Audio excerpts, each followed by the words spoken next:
I'm Matt of the etrailer.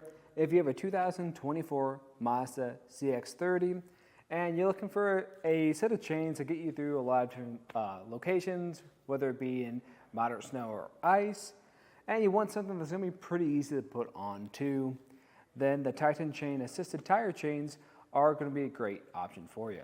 So let's check them out. So we're going to have this on our front axle, is what the manual recommends. And we're going to have this on tire size 1553 R18. Now this will fit a variety of other sizes. That's just what size we have today. If you're not sure this is going to fit your vehicle, you can actually plug in your vehicle's information into our fit guide to find the right one for you.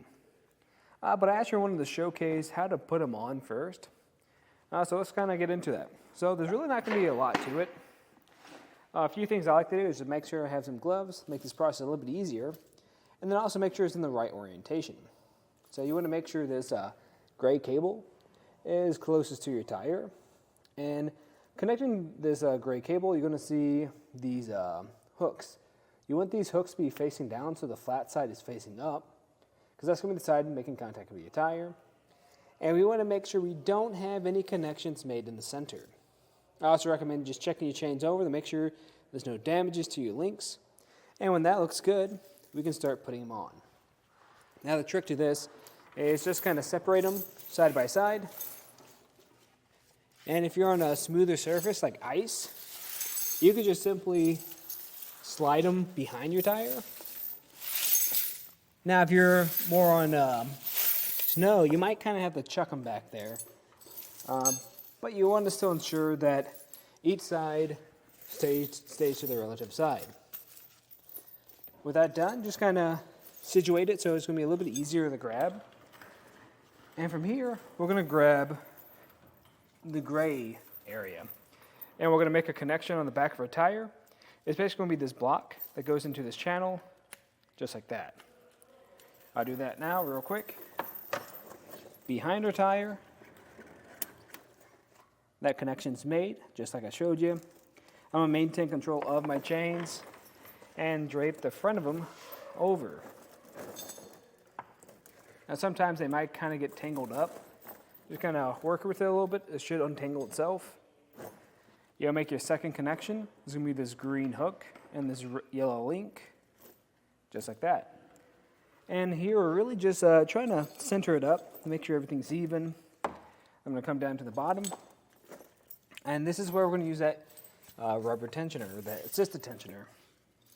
You're going to just grab this gray chain here, put it underneath this red channel. We have that opening, just like that, and then apply tension. Just pull on it and against it. And you're just going to put this hook through each one of these red eyelets, apply tension to it, and then repeat. Then eventually you'll reach the point where you just have to make that connection. When you're making this connection, I recommend keeping that hook away from your vehicle or your tire so it doesn't scratch anything up. Right here should do. And then I'm just going to pull on to make sure it's tight. And this feels pretty good. With that done, you can repeat this on the other side and then just kind of back up or pull forward some and make sure nothing's going to shift or really change. And if it's not, then you're good to go to take it out for a ride. But with it on, we can kind of take a closer look at some of the other features of these.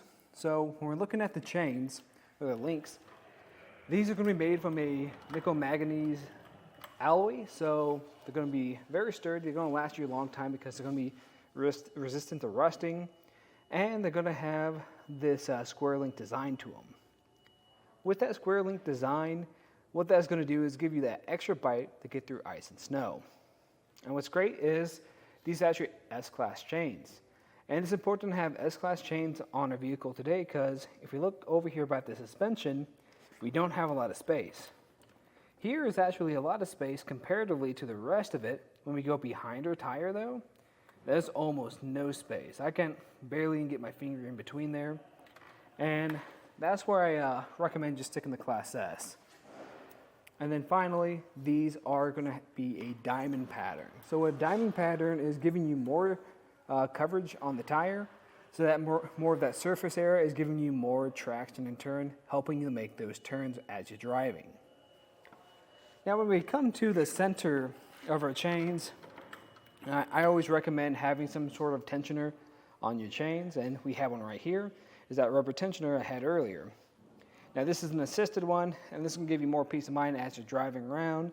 So if things do shift, your chains are going to loosen up too much and make contact with anything. Now if you're looking for an upgrade for that, I'd actually recommend some from Koenig. They have a self-tensioning tire chain, and really what the big difference there is, right now we only have that rubber section here. With the Koenig ones, it's going to be a whole mechanism that's built on the side of those chains that's going to just give you more peace of mind overall. Where if maybe if you didn't install your chains completely correctly, or if you just find that you're having a lot of change in your chains when they're on here, then maybe something like the Koenig might be a better fit for you. But at the end of the day, I think this does a great job at getting the job done, especially with this nice little case we get. I like this because it doesn't take up very much room in your vehicle. It's very flat, and both sides have pockets to them. And that's one of the advantages I do find with these chains. But that was just a look at some of the features and installation of the Titan Chain Assisted Tensioning Tire Chains on our 2024 Mazda CX-30. I'm Matt. Thanks for watching.